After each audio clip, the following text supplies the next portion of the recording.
आज की हमारी कहानी है अपूर्व अनुभव।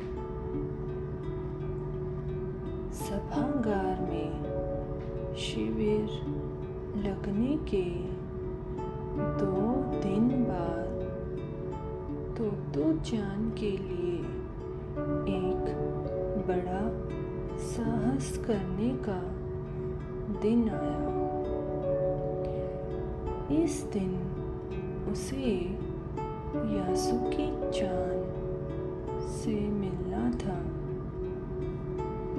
इस भेद का पता न तो तोतो चान के माता पिता को था, ना ही यासुकी चान के। उसने यासुकी चान को अपने पेड़ पर चढ़ने का न्योता दिया था। तोमोए में हरेक बच्चा बाग के एक एक पेड़ को अपने खुद के चढ़ने का पेड़ मानता था। तोतो चान का पेड़ मैदान के बाहरी हिस्से में कोहोनबुत्सु जाने वाली सड़क के पास था। बड़ा सा पेड़, उसका चढ़ने जाओ तो पैर फिसल जाते, पर ठीक से चढ़ने पर जमीन से कोई 6 फुट की ऊंचाई पर एक द्विशाखा तक पहुंचा जा सकता था। बिल्कुल किसी झूले से आरामदेह जगह थी। तोतो चान अक्सर खाने की छुट्टी के समय या स्कूल के बाद ऊपर चढ़ी मिलती। वहाँ से वह सामने दूर तक ऊपर आकाश को या नीचे सड़क पर चलते लोगों को देखा करती थी। बच्चे अपने अपने पेड़ को निजी संपत्ति मानते थे। किसी दूसरे के पेड़ पर चढ़ना हो तो उससे पहले पूरी शिष्टता से माफ़ कीजिए, क्या मैं अंदर आ जाऊं? पूछना पड़ता था। यासुकी चान को पोलियो था, इसलिए वह ना तो किसी पेड़ पर चढ़ पाता था और ना किसी पेड़ को निजी संपत्ति मानता था। अतः तोतो चान ने उसे अपने पेड़ पर आमंत्रित किया था, पर यह बात उन्होंने किसी से नहीं कही, क्योंकि अगर बड़े सुनते तो जरूर डांटते। घर से निकलते समय तोतो चान ने माँ से कहा कि यासुकी चान के घर डिनेन चोफू जा रही है। चूंकि वह झूठ बोल रही थी, इसलिए उसने माँ की आँखों में नहीं झांका। वह अपनी नज़रें जूतों के फीतों पर गड़ाए रही। रॉकी उसके पीछे पीछे स्टेशन तक आया। जाने से पहले उसे सच बताए बिना तोतो चान से रहा नहीं गया। मैं यासुकी चान को अपने पेड़ पर चढ़ने देने वाली हूँ, उसने बताया।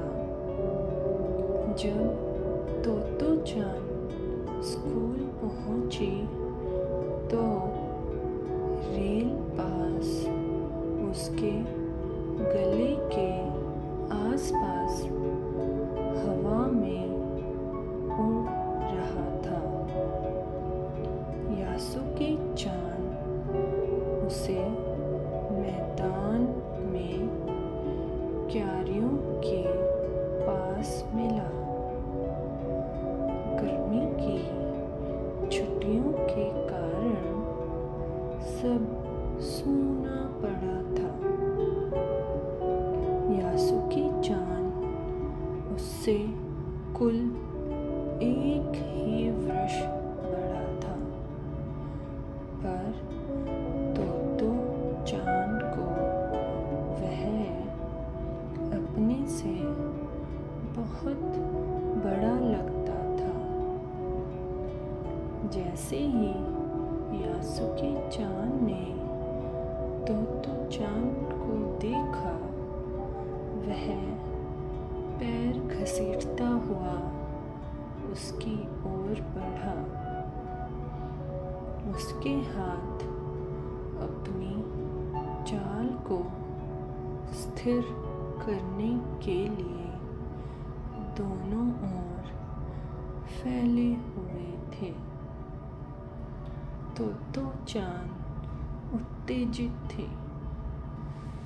वे दोनों आज कुछ ऐसा करने वाले थे जिसका भेद किसी को भी पता न था।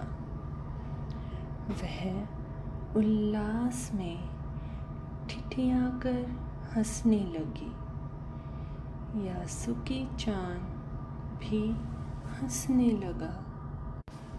तोतो चान यासुकी चान को अपने पेड़ की ओर ले गई और उसके बाद वह तुरंत चौकीदार के छप्पर की ओर भागी। जैसा उसने रात को ही तय कर लिया था। वहाँ से वह एक सीढ़ी घसीटती हुई लाई। उसे तने के सहारे ऐसे लगाया जिससे वह द्विशाखा तक पहुँच जाए।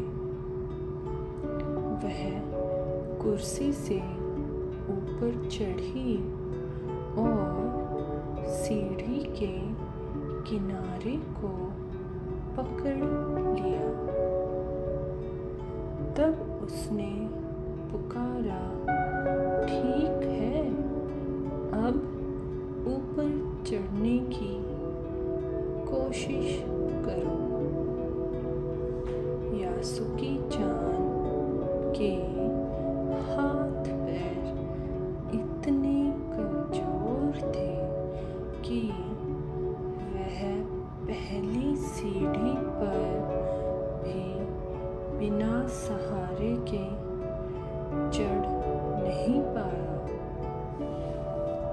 इस पर तो चांद नीचे उतर आई और यासुकी चांद को पीछे से धकियाने लगी। पर तो चांद थी छोटी और नाजुक सी। इससे अधिक सहायता क्या करती। यासुकी चांद ने अपना पैर सीढ़ी पर से हटा लिया और हताशा से सिर झुकाकर खड़ा हो गया। तो चांद को पहली बार लगा कि काम उतना आसान नहीं है जितना वह सोचे बैठी थी। अब क्या करे वह? यासुकी चांद उसके पेड़ पर चढ़े, यह उसकी हार्दिक इच्छा थी। यासुकी चांद के मन में भी उत्साह था। वह उसके सामने गई। उसका लटका चेहरा इतना उदास था कि तो चांद को उसे हंसाने के लिए गाल फुलाकर तरह तरह के चेहरे बनाने पड़े। ठहरो, एक बात सूझी है। वह फिर चौकीदार के छप्पर की ओर दौड़ी और हर एक चीज़ उलट पुलट कर देखने लगी। आखिर उसे एक तिपाई सीढ़ी मिली जिसे थामे रहना भी जरूरी नहीं था। वह तिपाई सीढ़ी को घसीटकर ले आई तो अपनी शक्ति पर हैरान होने लगी। तिपाई की ऊपरी सीढ़ी द्विशाखा तक पहुंच रही थी। देखो, अब डरना मत, उसने बड़ी बहन की सी आवाज में कहा। यह डगमगाएगी नहीं। यासुकी चांद ने घबरा कर तिपाई सीढ़ी और पसीने से तरबतर तो चांद की ओर देखा। उसे भी काफी पसीना आ रहा था। उसने पेड़ की ओर देखा और तब निश्चय के साथ पांव उठाकर पहली सीढ़ी पर रखा। उन दोनों को यह बिल्कुल भी पता न चला कि कितना समय यासुकी चांद को ऊपर तक चढ़ने में लगा। सूरज का ताप उन पर पड़ रहा था, पर दोनों का ध्यान यासुकी चांद के ऊपर तक पहुंचने में रमा था। तो चांद नीचे से उसका एक एक पैर सीढ़ी पर धरने में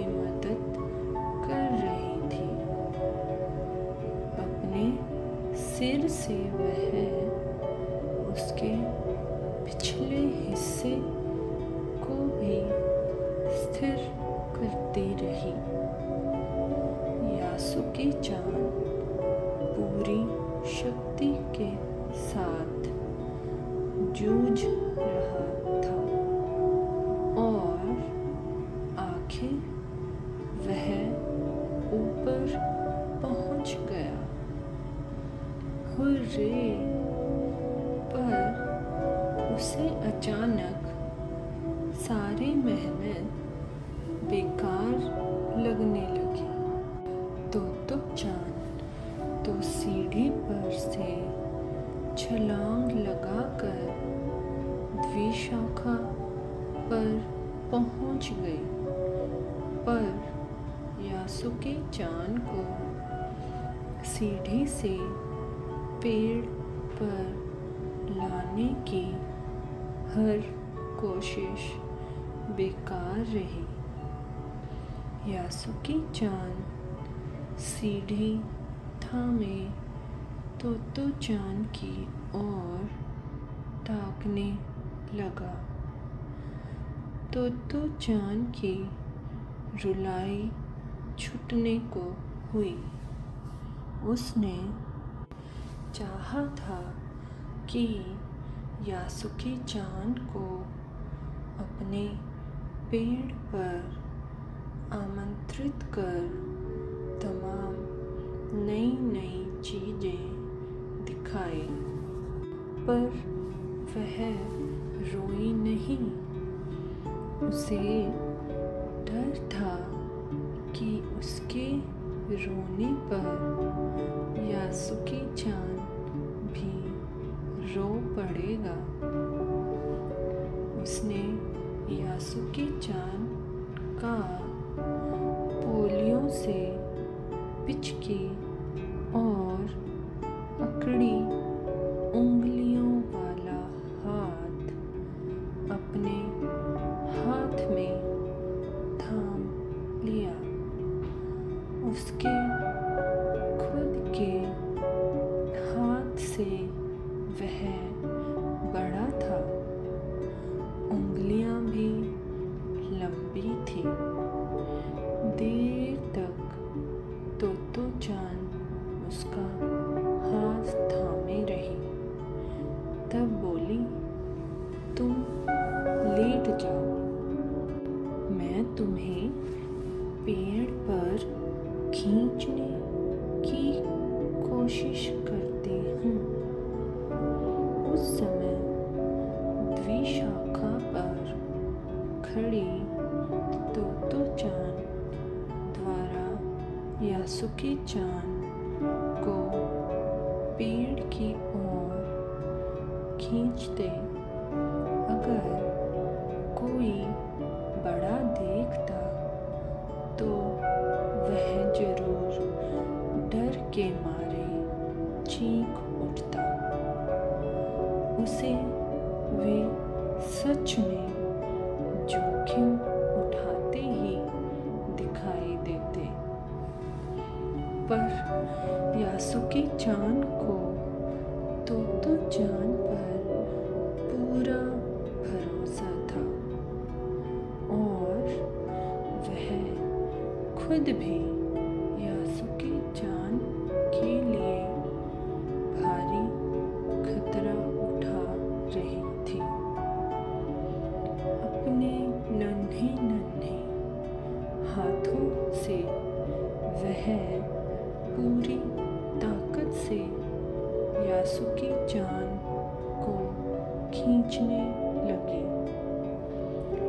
बादल का एक बड़ा टुकड़ा बीच-बीच में छाया करके उन्हें कड़कती धूप से बचा रहा था। काफी मेहनत के बाद दोनों आमने-सामने पेड़ की द्विशाखा पर थे।